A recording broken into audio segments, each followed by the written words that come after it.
warahmatullahi wabarakatuh. Saya Ibu Saidah, calon guru penggerak angkatan 7 dari SMA Negeri 14 Maros, Kabupaten Maros. Kali ini saya tidak sendiri, saya ditemani oleh Ibu Amriana SPD MPD. Beliau adalah guru biologi di SMA Negeri 14 Maros, Kabupaten Maros. Assalamualaikum warahmatullahi wabarakatuh, Bu Ana. Waalaikumsalam warahmatullahi wabarakatuh, Bu Saidah. Bagaimana kabar hari ini, Bu? Alhamdulillah, baik-baik, baji-baji Ji. Bagaimana dengan Ibu Saidah? Ada kareba? Alhamdulillah, saya juga baji-baji Ibu Ana dan sehat-sehat. Alhamdulillah. Baik, hari ini kita melakukan pra-observasi sebelum saya mengamati jalannya proses pembelajaran di kelas, atau sebelum saya melakukan observasi di kelas Ibu Ana. Baik Ibu Ana, tujuan dari supervisi yaitu untuk mengetahui dan mengevaluasi jalannya proses pembelajaran yang Ibu Ana lakukan. Dan mengapa sebelum saya melakukan supervisi di kelas atau observasi proses pembelajaran Ibu Ana di kelas, mengapa saya melakukan percakapan pra-observasi? Itu bertujuan untuk bertujuan untuk persiapan awal sebelum melakukan pembelajaran agar lebih siap dan percaya diri sehingga memberikan pembelajaran yang terbaik bagi murid dan kebutuhan belajar dari murid itu bisa terpenuhi. Begitu Ibu Ana. Baiklah Ibu Ana, pada percakapan pra-observasi kali ini ada beberapa pertanyaan yang ingin saya tanyakan kepada Ibu Ana. Yang pertama itu Ibu adalah tujuan pembelajaran yang ingin dicapai, Bu. Ya, terima kasih banyak atas pertanyaannya Bu Saidah. Tujuan pembelajaran saya kali ini dalam mengajar yaitu melalui model pembelajaran discovery learning dengan mengamati materi dalam bentuk PowerPoint dan juga pengamatan secara langsung. Peserta didik bisa mengidentifikasi ciri-ciri divisi Pteridophyta atau tumbuhan paku. Kemudian nanti dia akan menyajikan data morfologi tumbuhan tersebut serta mengaitkan peranannya dalam kelangsungan kehidupan di muka bumi ini. Seperti itu tujuan pembelajaran saya, Bu Saidah.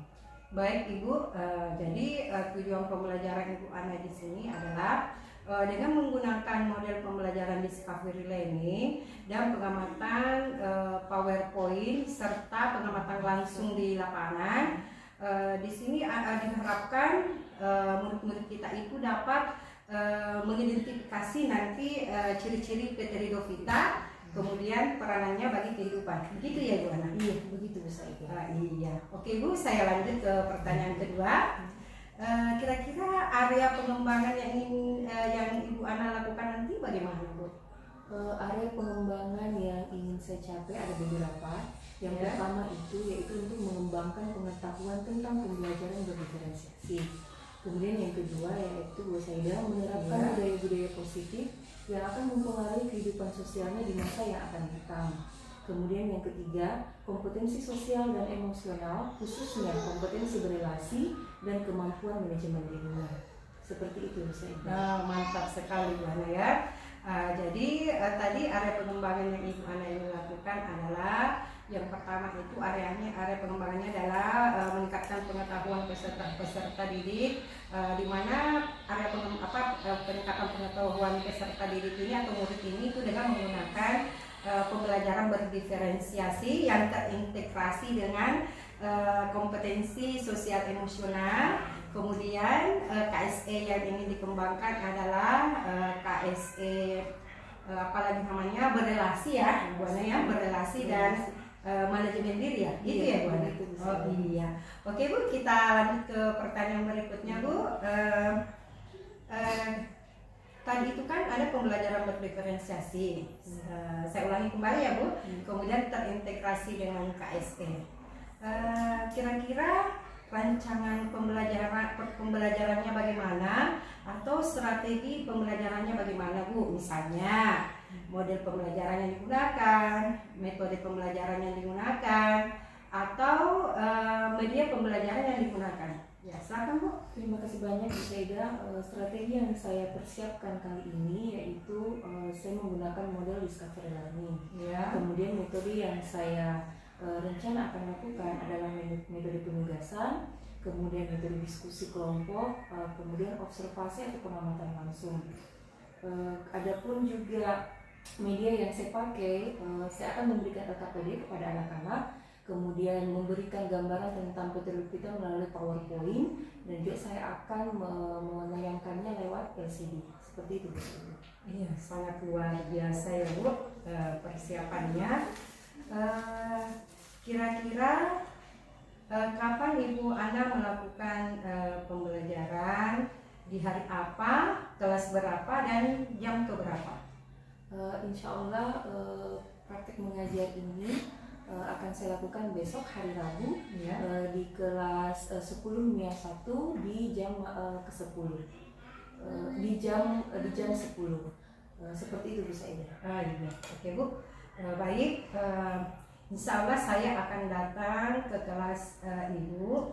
Saya akan melakukan supervisi kelas, melihat dan mencatat hal-hal apa saja yang terjadi di kelas nanti. Setelah observasi atau supervisi kelas, kita akan melakukan percakapan, yaitu percakapan pasca observasi, dan nantinya akan didampingi oleh pengajar praktek Bu.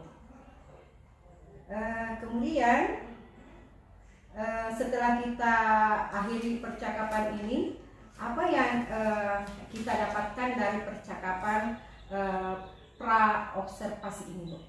Terima kasih banyak Bu Saida. Ada beberapa yang saya dapatkan selama merancang kegiatan praktik besok ini, yaitu saya merasa RPP yang berdiferensiasi ini betul-betul membuat saya sudah mengetahui dan membayangkan bagaimana saya mengajar pada saat di dalam kelas, bagaimana pembelajaran berdiferensiasi, bagaimana model pembelajaran yang akan saya lakukan, dan metode pembelajaran apa yang akan saya laksanakan. Sehingga insya Allah kedepannya pada saat nanti saya melakukan penilaian, sudah insya Allah akan tercapai tujuan pembelajaran yang sesuai dengan yang ingin kita capai atau kita penuhi. Begitu bisa. Sungguh luar biasa ya Bu. Persiapannya, semoga nanti pada saat observasi atau pada saat nanti Bu Ana mengajar di kelas seperti apa yang kita inginkan ya. Amin amin rabbal alamin.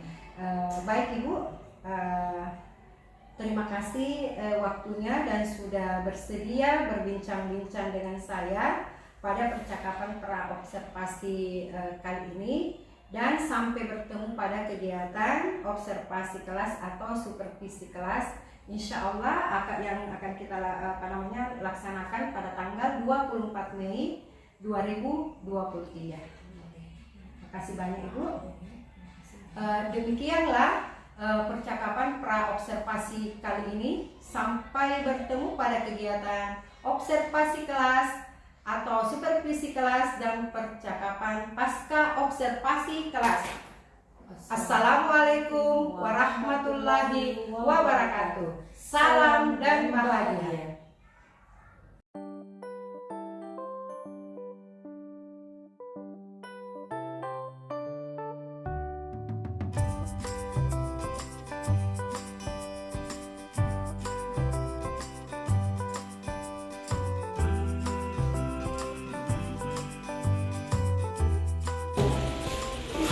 Assalamualaikum.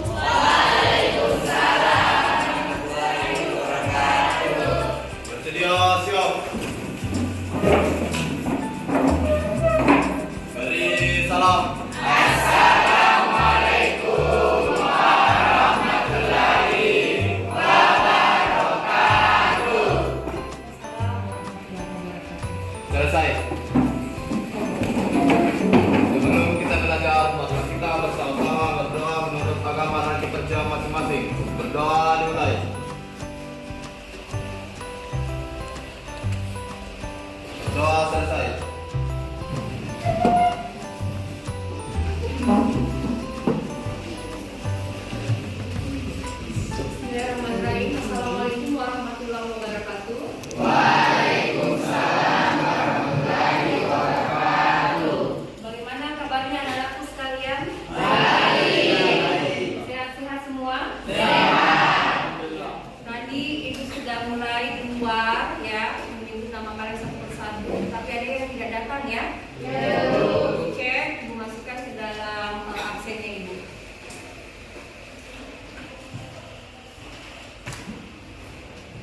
Salimu. Siapa lagi? Pratini. Pratini sakit izin apa?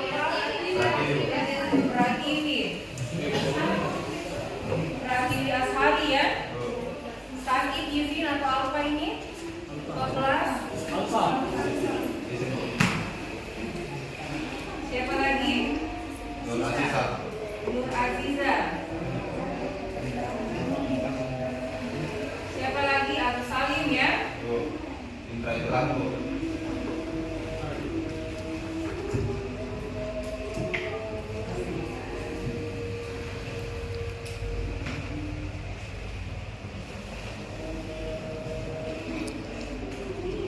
Oke, ini sudah tandai namanya temanmu yang tidak hadir ya. Ibu sudah cek tadi satu-satu, jadi ibu tidak usah mengabsen secara manual. Ibu sudah tandai siapa yang hadir, siapa yang tidak. Nah sekarang semuanya sehat-sehat. Alhamdulillah ya. Ingat sebelum kita mulai belajar, nah ingat kesepakatan yang pernah kita buat dalam bentuk kontrak belajar ya. Anak-anakku sekalian, kalau keluar jangan izin ya. Kalau ingin bertanya silakan angkat tangannya ya. Kemudian HP-nya ya disimpan, jangan ada yang bermain HP pada saat belajar kecuali kalau dibutuhkan atau disuruh ya.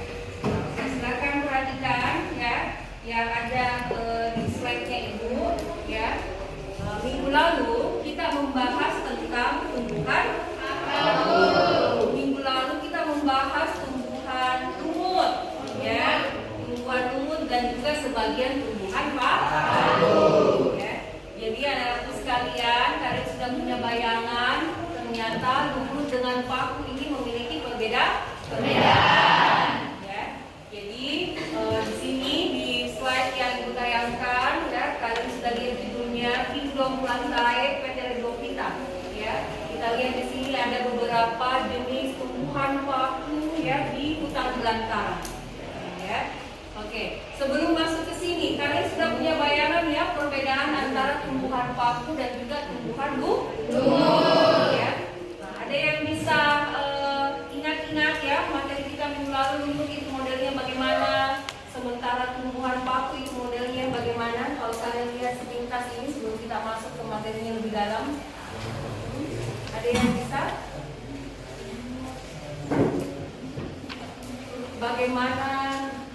Bagaimana daunnya ya, bagaimana akarnya, kelihatankah batangnya? Tidak ya, tidak kelihatan ya. Kita tidak bisa membedakan ya antara akar, batang dan daunnya. Bisa dibedakan tetapi kurang jelas. Itu tumbuhan lumut ya. Nah, bagaimana dengan tumbuhan paku? Nanti sebentar ya kita lihat ada beberapa kelompok yang nanti Ibu akan suruh untuk keluar ya, melihat dan mencari bagaimana tumbuhan paku yang ada di lingkungan sekitar kita ya. Nah, tapi sebelum Ibu mulai dan Ibu bagikan ya modul hasil KPD Ibu kepada kalian yang nanti kalian akan isi ya, Ibu mau kita punya tujuan pembelajaran ya. Tujuan pembelajaran kita hari ini ya, silakan anak-anak membaca dan Ibu juga bacakan.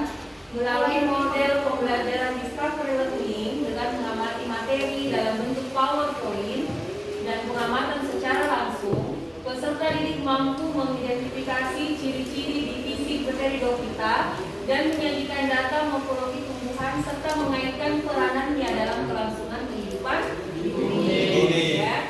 Jadi tujuan pembelajaran ini nanti akan termuat di LKPD yang Ibu bagi. Kalian semangat dulu dan kita mencoba melakukan ice breaking ya. Kita coba yang biasa ya, yang mungkin kalian pernah juga lakukan ya. Tepuk 1, mudah ya. Kalau bilang tepuk 2, tepuk 3, tepuk setengah. Ternyata Ibu juga sampai ya. Jadi kalau Ibu bilang tepuk setengah, jangan ada yang kasih sampai, jangan ada yang kasih dulu. Ya, oke? Coba kita lihat. Ya, tepuk 1, tepuk 2, tepuk 3, tepuk setengah,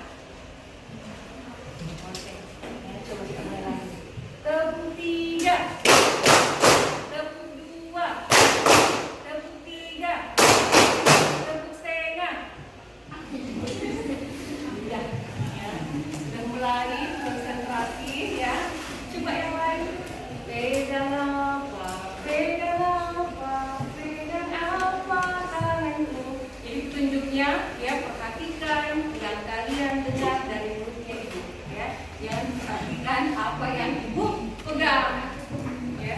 Semuanya bernyanyi ya supaya seru, semuanya bernyanyi. Ayo, pegang apa, pegang apa, pegang apa tanganku, pegang mata, pegang mata, pegang mata tanganku, pegang apa, pegang apa, pegang apa tanganku, pegang pipi, pegang pipi, pegang pipi tanganku. Andi ya, berkonsentrasi ya. Yasin juga setengah menghayal ya. Pokoknya nanti benar semua ini kalau kita mulai. Coba lagi. Pegang apa? Pegang apa? Pegang apa tanganku? Pegang telinga, pegang telinga, pegang telinga tanganku. Semuanya pegang telinganya? Pegang. Oke, bagus. Ya, sampai lama dua-dua jadi pegang. Ya. Oke, bagus nak. Oke, kembali ya. Jadi terima kasih ya, kalian sudah mulai konsentrasi. Jadi jangan dibiarkan ya, tetap dijaga konsentrasinya. Nah, kelompok 1 dengan kelompok 2, 3, 4 dan 5 ya. Kalian kan sudah tahu nah ada beberapa di sini yang ternyata setelah dinilai ada yang lebih ke kinestetik, ada juga yang visual ya. Mana kelompok 1? Nah, kelompok 1 ini nanti ibu kasih LKPD dan kalian kerja, kalian bisa kerja LKPD-nya itu di dalam kelas. Sementara kelompok 2, 3, 4 dan 5 silahkan keluar ya, mengamati lingkungan sekitar sekolah ya. Apakah ada sebuah bangku? Kalau ada, perhatikan ciri-cirinya, bagaimana daun mudanya ya. Jadi bagaimana sporanya, adakah atau tidak, di bagian pinggir kah, atau di bagian belakang kah, atau malah justru di bagian tengah. Apakah di bagian depan atau di bagian belakang, itu kalian amati semua. Oke ya? Ya. Bagi dulu.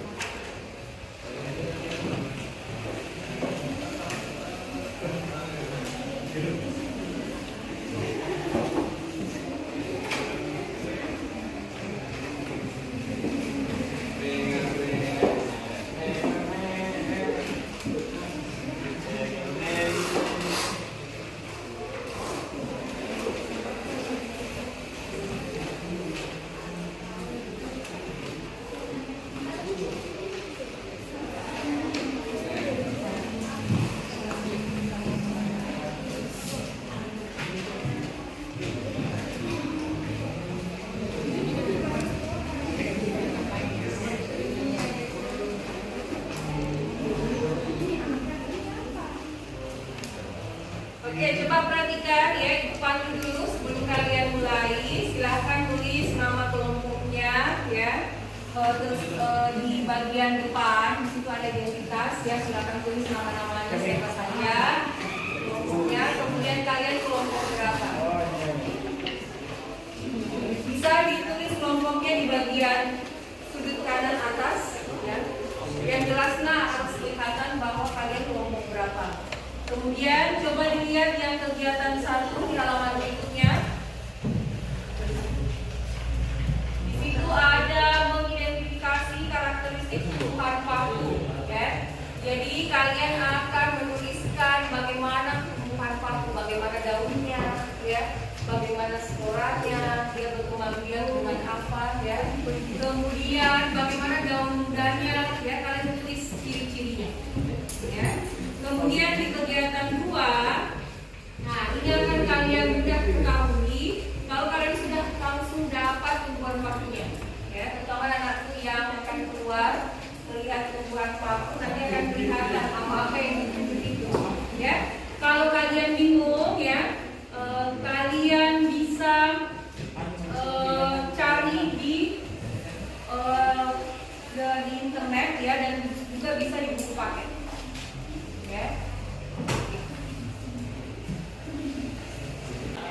jadi anak-anakku yang ada di dalam kelas ini ya, Ibu akan memperlihatkan bagaimana itu anak itu. Silakan disimak sambil mengerjakan KPD yang tadi ya. Ya. Nah, kita lihat nah ini adalah salah satu tombol tumbuhan paku ya. Ini adalah salah satu tumbuhan paku. Yang paling sering kalian dapati itu biasanya ada yang seperti ini ya.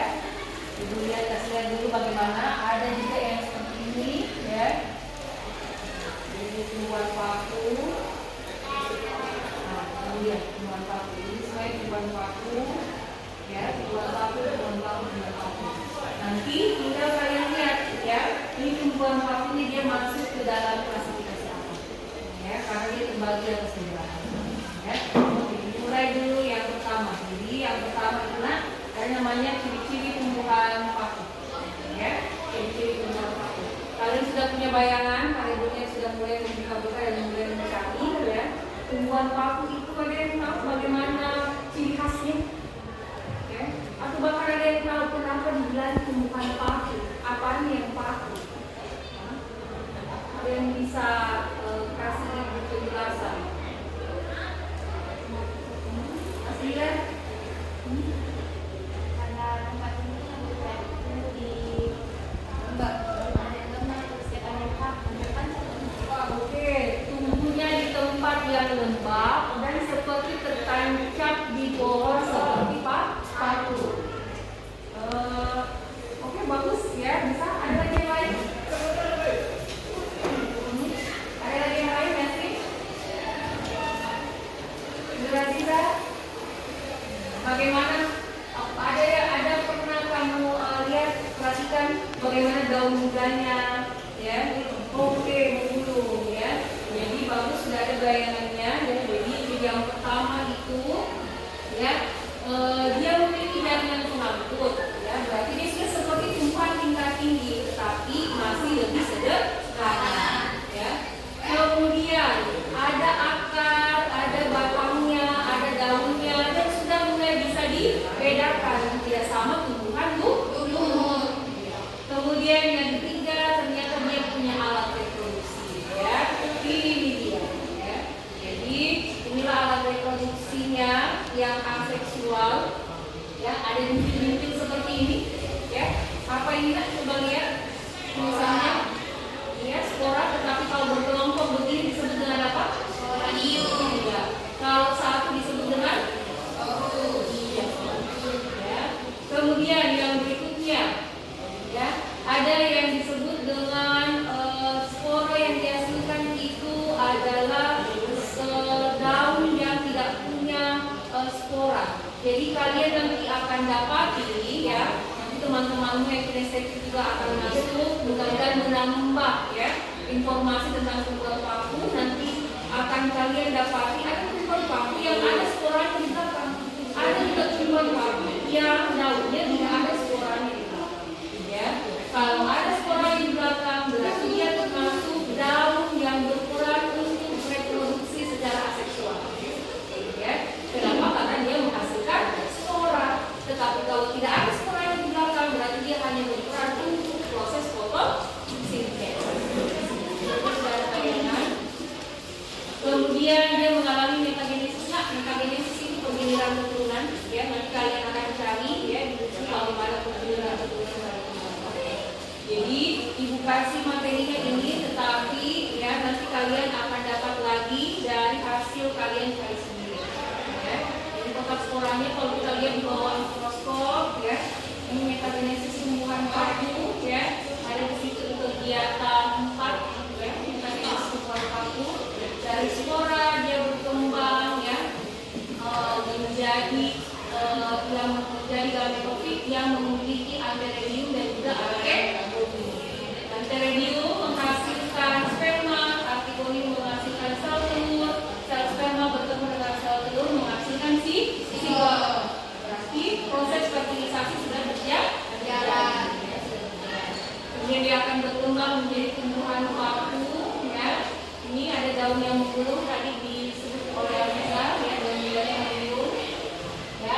Kemudian dia akan berkembang menjadi tumbuhan paku yang luar biasa yang belakangnya lagi ternyata ada sporanya.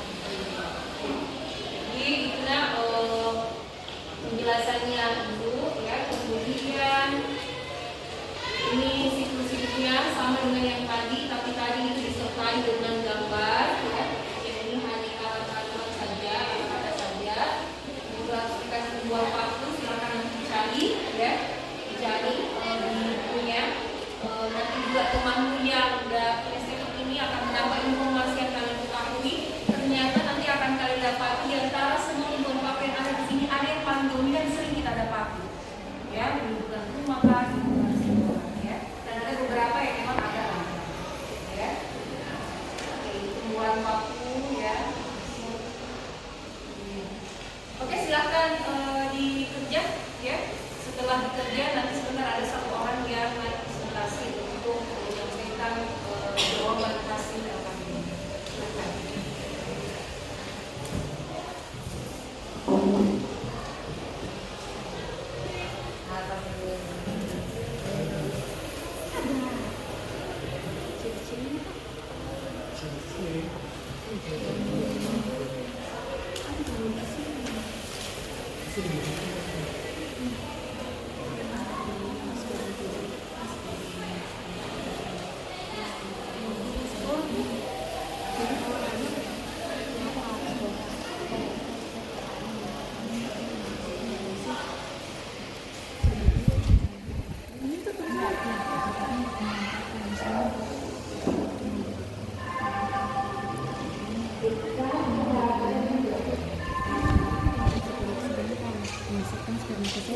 Sedangkan arti domain itu alat reproduksi betina yang masuk ke apapun. Nah, bak fertilisasi menjadi zigot. Ini kan kaget sih tuh, kalau dia lagi pendidikan sekarang. Jadi pas lagi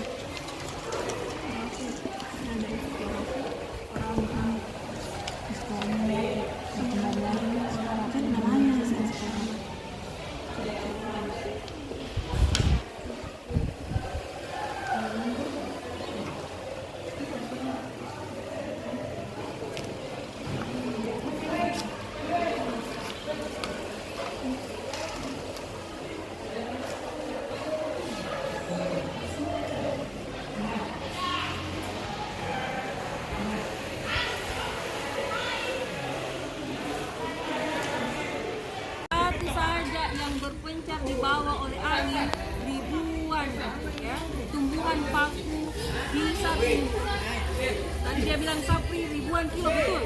Dia bisa aman ribuan kilo terhempas terbawa oleh angin. Apalagi banyak begini. Walaupun hujan dia tahan. Dia dirancang untuk tahan air.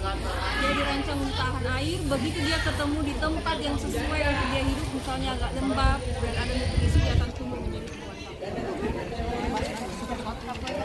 lepas satu-satu ya, lepas satu-satu. Kalaupun ada yang tidak lepas itu karena dia tidak dibawa oleh angin. Jadi memang betul-betul dia ini penyebarannya tidak sekali.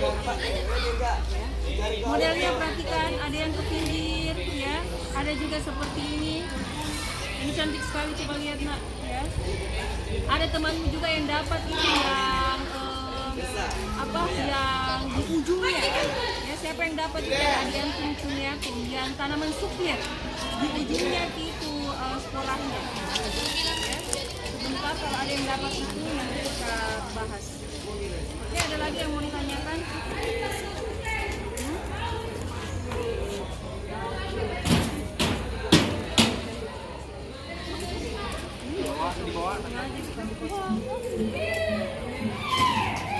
Tumbuhan paku suklir yang di ujungnya ada sporanya, bukan di belakangnya, di ujungnya.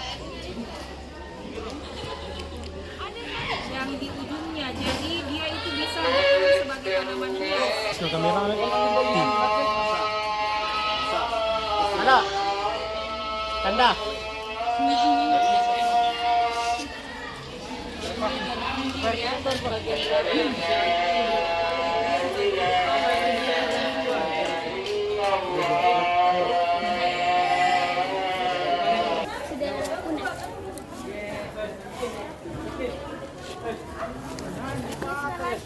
Spesies.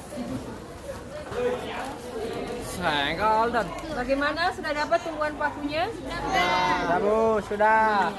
Jadi perhatikan ya, di mana dia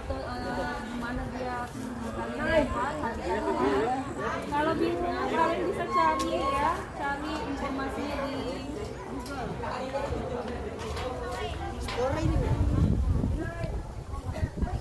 Oke, bagaimana anakku yang tadi habis dari mengamati tumbuhan paku dari luar? Bagaimana? Ada yang didapat tumbuhan pakunya? Ada. Oke, bagus ya. Jadi sudah punya bayangan ya. Ada bahkan Ibu lihat yang membawanya masuk ke dalam kelas ya.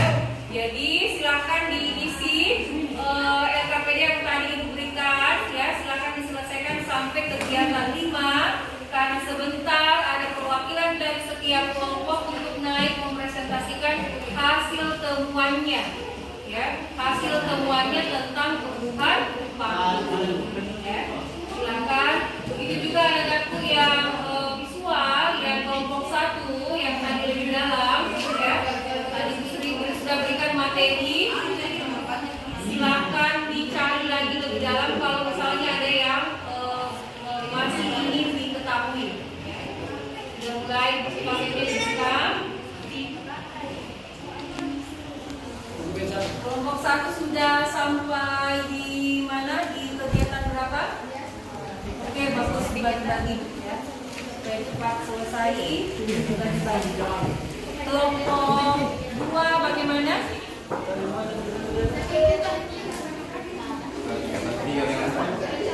Iya, kegiatan 3 dan 4. Oke. Kemudian kelompoknya Reski bagaimana? Bagaimana dengan kelompoknya Naura? Bagaimana Naura?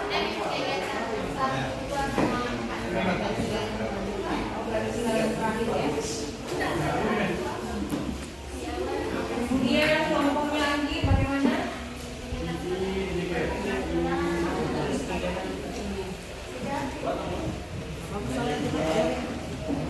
Bisa cari buku paketnya ya.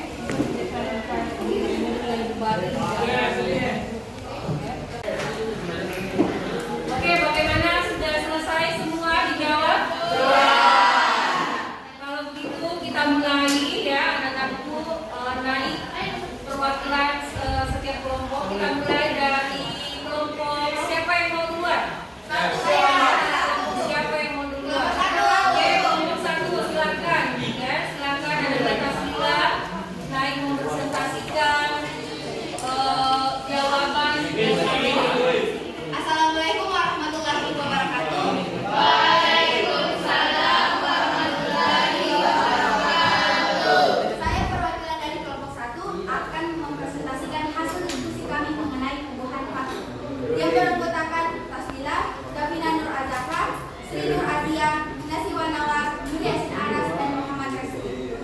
Kegiatan pertama, identifikasilah karakteristik tumbuhan paku. 1. Memiliki jaringan pengangkut. 2. Dapat dibedakan akar, daun, dan batangnya. Adat reproduksinya aseksual berupa spora. Sporanya berasal atau dihasilkan oleh sporofil atau daun fertil. Hidup di tempat lembah.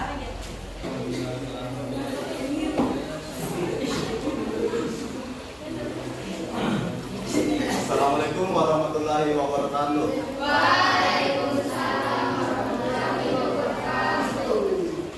Saya dari perwakilan kelompok 2 yang beranggotakan Delsa Ardiani, Dalila Nafisa, Anissa Syahani Faisal, Andi Muhammad Arfa, Ahmad Sulhilmi, Aditya Suryadi Pratama, Dirgantara Jaya Ditaga Sangaji akan mempresentasikan hasil diskusi kami. Dan 2. Lengkapilah bagian-bagian dari struktur tumbuhan paku bawah ini. Tanda panah yang pertama yaitu menunjukkan daun, tanda panah yang kedua yaitu menunjukkan daun buta mengkulung, tanda panah yang ketiga menunjukkan sporangium, tanda panah yang keempat menunjukkan batang, tanda panah yang kelima menunjukkan akar. Kegiatan 3. Lengkapilah tabel klasifikasi tumbuhan paku di bawah ini. Tumbuhan paku yang pertama yaitu Silopsida atau paku kurva, Ciri-cirinya yaitu belum memiliki akar sejati, batangnya bercabang. Sekian hasil diskusi kelompok kami. Lebih dan kurangnya mohon dimaafkan. Wabillahi taufiq wal hidayah. Assalamualaikum warahmatullahi wabarakatuh. Oke, jadi terima kasih banyak ya karena sudah menyelesaikan LKPD-nya dengan baik ya. Kemudian yang diperhatikan ada beberapa istilah-istilahnya yang masih terpeleset ya. Ada sebenarnya kata-kata yang mestinya menghasilkan tetapi di situ dia sebut terdiri dari beda ya. Seperti ada yang sebut archegonium menghasilkan sel telur. Nah, itu yang benar. Tapi ada juga archegonium menjadi sel telur. Nah, itu salah. Ya. Jadi ada beberapa yang perhatikan nanti di situ dibedakan nilainya. Ya, nanti diberikan nilainya berbeda-beda. Sebelum Ibu tutup, Ibu mau melakukan refleksi dulu. Bagaimana perasaan Ananda setelah mempelajari bahan baku atau kita? Saya sangat senang mempelajari materi tersebut karena sebelumnya saya kira tumbuhan tersebut hanyalah tanaman liar. Dan setelah saya mempelajarinya, saya dapat mengetahui bahwa tanaman baku sangat bermanfaat bagi manusia dan lingkungan. Depan akan Ibu tarik ya, buat anak-anakku yang mau menyetor tugasnya dalam bentuk gambar ya, dalam bentuk gambar hasil dari belajar kita hari ini. Jadi seperti metagenesis tumbuhan paku ya. Itu anak-anakku yang mau setor tugasnya dalam bentuk digambar model metagenesisnya, silakan ya. Metagenesisnya proses pembentukan ya, proses perkembangbiakan tumbuhan paku. Ada juga yang nanti akan menyetor tugas proses metagenesis ini itu dalam bentuk video ya, dalam bentuk video. Jadi dia presentasi tapi presentasinya itu videokan ya. Kalau ada yang bagus ya dalam bentuk video ya, itu akan upload ya, dan bisa menjadi bahan media pembelajaran Ibu yang berikutnya. Oke, jadi ada nanti Anandaku yang visual ya, bisa menyetornya dalam bentuk poster. Jadi buat ya dalam bentuk kartun manila seperti ini ya. Kalian lihat tuliskan metagenesis tumbuhan paku bisa dalam bentuk skema. Kalau ada yang menjawab menggambar bisa juga ya, berikan gambar-gambar ya ya per orang ya, per orang. Yang tadi presentasi itu nilainya per kelompok, tetapi yang ini ya. Kemudian yang anak-anak yang kinestetik ya, kemudian suka membuat video ya, bisa buat dalam bentuk presentasi ya, apa yang kalian ketahui itu dengan cara membuat video. Kirim ya, japri ke Ibu, tidak usah lewat grup ya, misalnya ada japri, nanti Ibu akan pilih ya, nanti Ibu akan tampilkan dari yang terbaik di Oke? Oke, sampai sini ada yang mau ditanyakan sebelum Ibu tutup? Tidak ada. Tutup.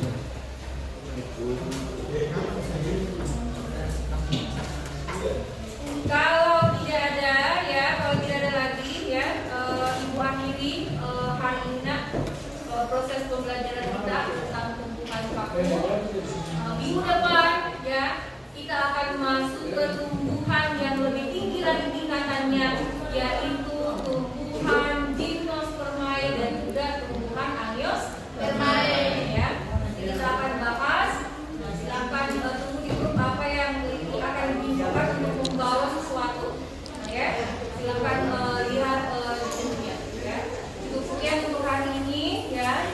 Wassalamualaikum warahmatullahi wabarakatuh. Waalaikumsalam warahmatullahi wabarakatuh.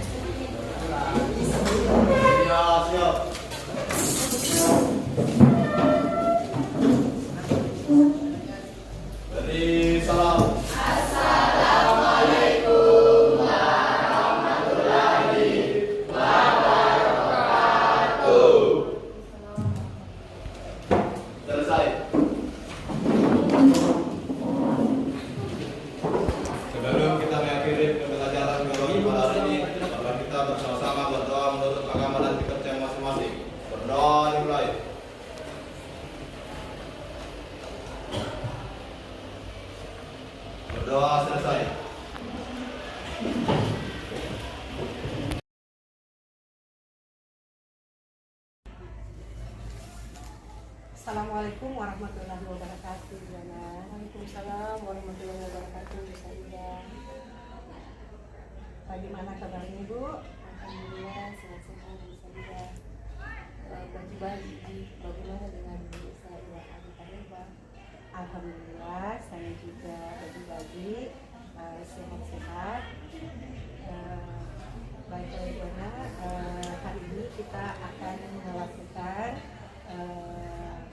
proses atau tahap pasca observasi. Ya, kemarin waktu hari Rabu ya Bu Ana ya, hari Rabu tanggal 24 Mei 2023 saya melakukan supervisi kelas atau observasi di kelas Ibu Ana, mengamati Ibu Ana dalam proses pembelajaran. Nah, sekarang kita berada pada tahap pasca observasi. Baiklah Ibu Ana, ada beberapa hal yang ingin saya tanyakan, tapi sebelumnya saya mau tahu ini apa yang Ibu Ana harapkan dari percakapan kita hari ini. Terima kasih banyak saya atas pertanyaannya. Setelah mengajar kemudian ada kegiatan pasca observasi ini, saya sangat berharap bahwa saya akan mengetahui bagaimana perkembangan mengajar saya setelah saya melakukan observasi mengajar yang dilihat secara langsung oleh dosen. Apakah pembelajaran yang saya lakukan itu sesuai dengan pembelajaran yang diferensiasi yang diberikan kepada anak atau itu yang saya harapkan mengajar saya bisa tahu bagaimana. Ya betul ya Ibu Ana. Jadi harapan Ibu Ana setelah percakapan ini, Ibu Ana mau mengetahui apakah proses pembelajaran yang dilakukan di kelas itu sudah berdiferensiasi ya Ibu Ana. Oke, tapi sebelum kita lanjut itu saya harus saya mau tahu nih perasaan Ibu Ana. Bagaimana perasaan Ibu Ana setelah melakukan proses pembelajaran di kelas? Jadi perasaan saya sangat adil juga. Yang pertama, saya sangat senang karena saya dapat kembali lagi bahwa ternyata pembelajaran berdiferensiasi seperti ini. Ternyata pembelajaran betul-betul sangat memperhatikan kebutuhan anak. Kemudian ada dua yang saya perhatikan yang berbeda dari sebelum-sebelumnya saya mengajar. Yang pertama itu biasa saya katakan semua yang saya lakukan pada siswa. Begitu juga pada saat saya menagih tugas atau produk yang saya inginkan setelah saya mengajar, biasa saya ratakan modelnya bagaimana, apa yang saya inginkan sama siswa. Tetapi di proses pembelajaran ini saya belajar bahwa tidak mesti harus diratakan. Tidak ada anak-anaknya yang senang dengan mengumpulkan tugas dengan bentuk video, maka bisa dengan bentuk video.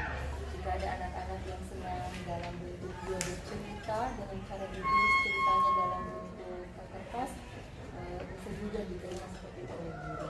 Jadi di situ saya banyak belajar seperti ini, proses belajar Seperti itu ya Bu Ana. Jadi saya review ya tanggapan Ibu Ana. Jadi perasaan tadi itu Ibu Ana merasa senang melakukan proses pembelajaran di kelas karena Ibu Ana senangnya itu karena Ibu Ana dapat memenuhi kebutuhan belajar anak. Misalnya itu tadi bahwa jadi anak-anak itu yang Ibu Ana itu tidak memberikan perlakuan yang sama kepada Ibu Ana ya.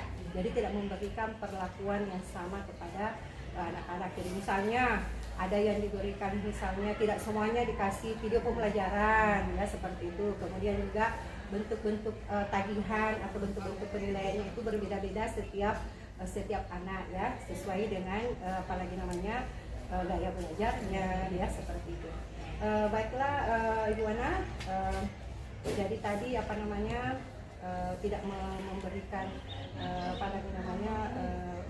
memperlakukan anak yang sama. Nah, pertanyaan saya selanjutnya Ibu Ana, jadi karena tadi Ibu Ana tidak memberikan perlakuan yang sama kepada anak-anak, kepada peserta didik, berarti sesuai dengan area yang Ibu Ana ingin kembangkan, yaitu adalah proses pembelajaran berdiferensiasi ya. Jadi terus berarti kalau seperti itu, apakah itu sudah terlaksana area pengembangan yang ingin dicapai, dan saya hubungkan tadi dengan dengan jawaban Ibu Ana bahwa pada proses pembelajaran itu Ibu Ana memberikan pembelajaran berdiferensiasi. Nah, apakah hanya proses pembelajaran berdiferensiasi yang Ibu Ana terapkan di kelas seperti itu? Selain pembelajaran berdiferensiasi ini, saya juga menerapkan tentang budaya positif. Jadi ternyata budaya positif ini harus selalu dipelihara sehingga menjadi kebiasaan dan akhirnya menjadi ke diri anak-anak.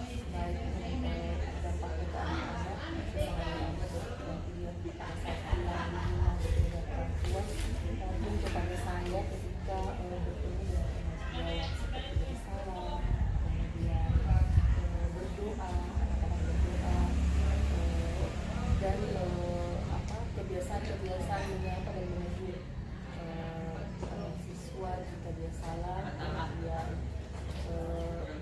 bagaimana dia berinteraksi dengan temannya, tidak langsung menyalahkan temannya ketika temannya melakukan kesalahan. Budaya positif ini yang harus dijaga, dan alhamdulillah sudah saya terapkan waktu observasi kemarin, mudah-mudahan akan bisa seterusnya seperti itu. Sungguh sangat luar biasa ya Ibu. Terus apakah hanya pada pengembangan budaya positif, adakah area pengembangan lain yang dikembangkan oleh Ibu Ana di kelas? Misalnya anak-anak itu diberikan misalnya ice breaking, atau misal untuk supaya anak-anak itu berpusat pada berfokus pada pembelajarannya, atau misalnya Ibu Ana atau adakah area lain selain yang disebutkan tadi Bu? Jadi ternyata di dalam kelas SBD ini luar biasa membuat anak-anak menjadi semangat.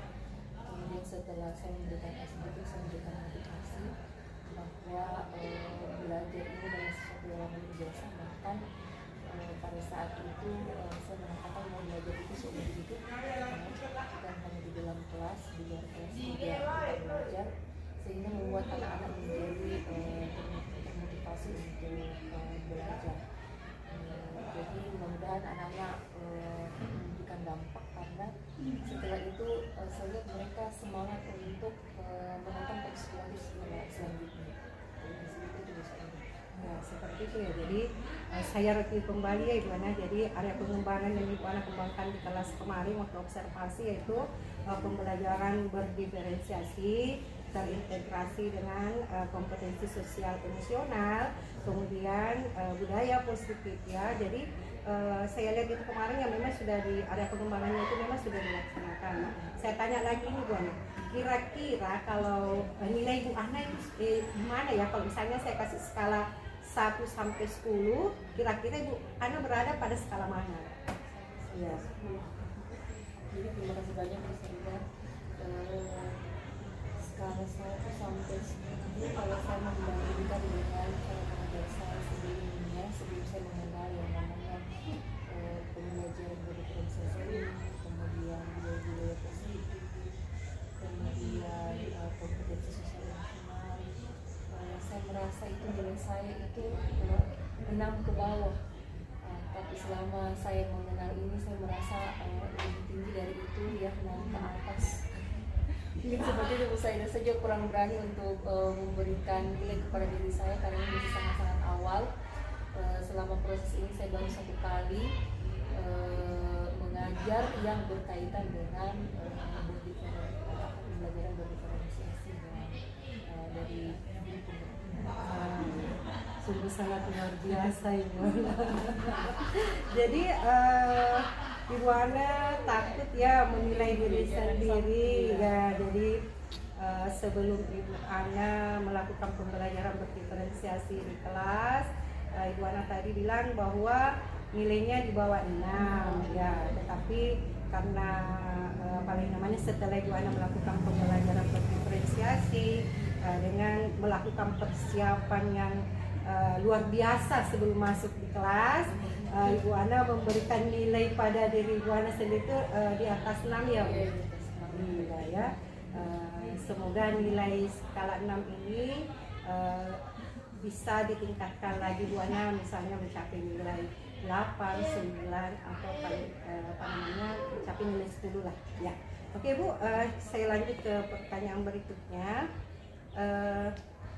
Kalau untuk mencapai nilai, kan tadi Bu Ana takut memberikan nilai pada diri ya. Jadi kalau misalnya Ibu Ana ingin memperoleh nilai lebih dari 6, kira-kira strategi yang dilakukan oleh Ibu Ana itu seperti apa Bu?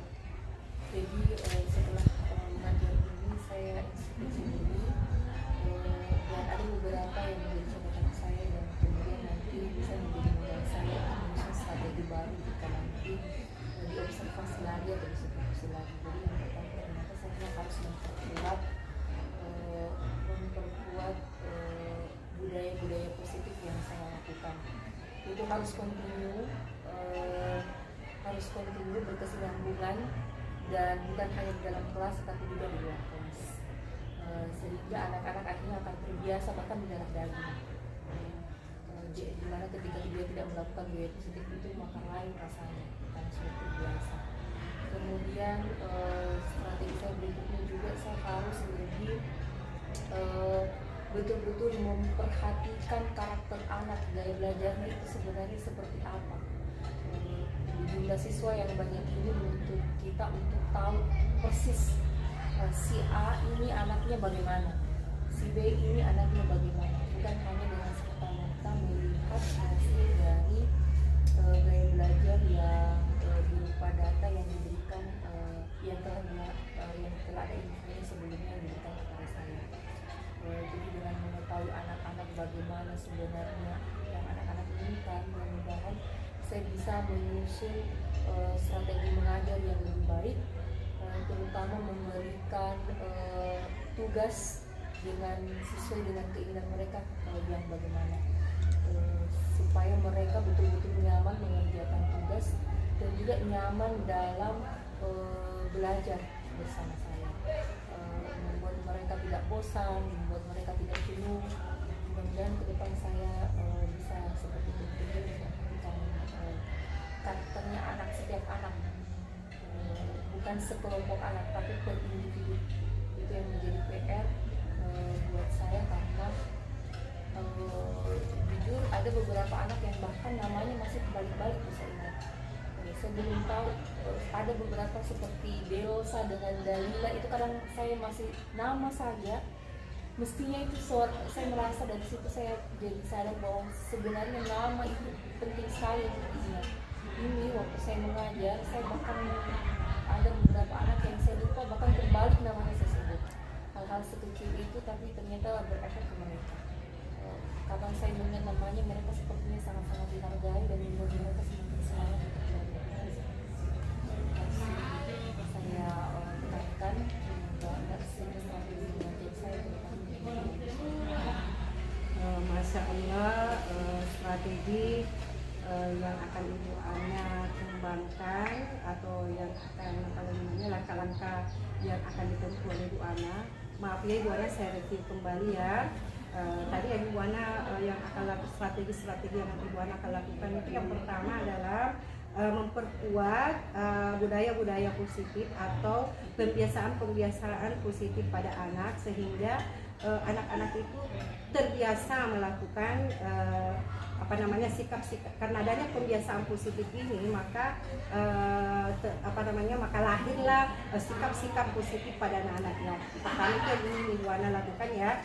Yang kedua, Ibu Ana juga nanti akan memperhatikan karakter anak maupun dari karakter anak sehingga dalam pemberian atau dalam proses pembelajaran semua anak-anak itu merasakan atau kebutuhan belajar anak itu bisa terpenuhi ya. Kemudian yang ketiga yaitu menyusun strategi pembelajaran atau bagaimana Ibu Ana menyusun strategi pembelajaran sehingga tercipta proses pembelajaran atau suasana pembelajaran yang kondusif, aman, nyaman, bahagia yang dirasakan oleh peserta didik kita. Begitu ya Ibu Ana? Karena yang pertama itu pembiasaan wilayah positif pada peserta didik. Yang kedua, memperhatikan karakter anak. Yang ketiga, berusaha menciptakan suasana proses pembelajaran yang kondusif, aman, nyaman, dan membahagiakan. Kemudian yang keempat itu adalah pembelajaran berdiferensiasi. Nah, strategi yang dilakukan ini kira-kira pencapaian Ibu Ana itu pada nilai skala berapa? Terima kasih banyak Saidah. Saya merasa ketika saya melakukan 4 strategi ini, saya percaya bahwa ke depannya saya bisa memperoleh 8, 9 bahkan di atas itu Saidah, insya Allah. Kenapa? Karena yang keempat ini betul-betul luar biasa menurut saya. Ketika keempat ini saya terapkan dengan baik, maka akan tercapai bahkan sampai nilai di atas 9. Seperti itu. Amin ya. Sungguh sangat luar biasa harapan Ibu Ana. Baik Ibu, dalam mencapai nilai skala 9 ini, untuk penerapannya nanti Bu, siapa yang akan membantu Ibu Ana? Iya.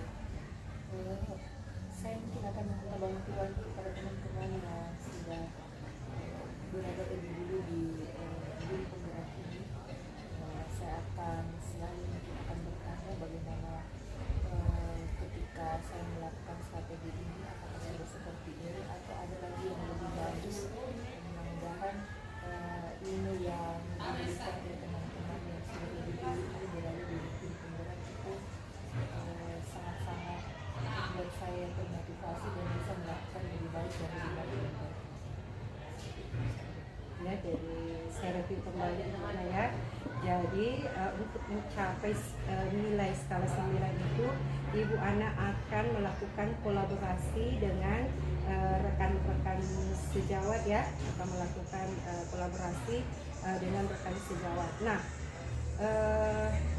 saya bertanya lagi nih Bu, kapan